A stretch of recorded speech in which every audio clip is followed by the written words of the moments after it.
ఓం నమో వెంకటేశాయ. ఈరోజు అనగా 6/1/2025 తిరుమలలో ఎటువంటి కంపార్ట్మెంట్లలో వేచి ఉండాల్సినటువంటి అవసరం లేదు. డైరెక్ట్ గా భక్తులను క్యూలకు పంపిస్తూ ఉన్నారు. ఏ టోకెన్ లేనటువంటి శ్రీవారి భక్తులకు సుమారుగా 9 గంటల సమయం తీసుకునేటటువంటి అవకాశం ఉంది. ఎస్ఎస్డి టోకన్లు కలిగినటువంటి వారికి 2 నుంచి 4 గంటల సమయం తీసుకుంటుంది. 300 రూపాయల ప్రత్యేక ప్రవేశ దర్శనం కలిగినటువంటి వారికి 2 నుంచి 3 గంటల సమయం పడుతుంది. ఇప్పటికిప్పుడు వైకుంఠం కాంప్లెక్స్ లోకి ప్రవేశించేటటువంటి వారికి సుమారుగా 6 నుంచి 9 గంటల సమయం తీసుకునేటటువంటి అవకాశం ఉంది.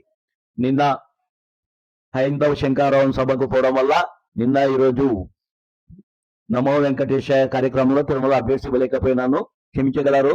ఈ వీడియో లైక్ చేసి షేర్ చేయగలరు, సబ్స్క్రైబ్ చేసుకోగలరు. అలాగే మీ అభిప్రాయాలు కామెంట్ రూపంలో తెలియజేయగలరు. ఓం నమో వెంకటేశాయ.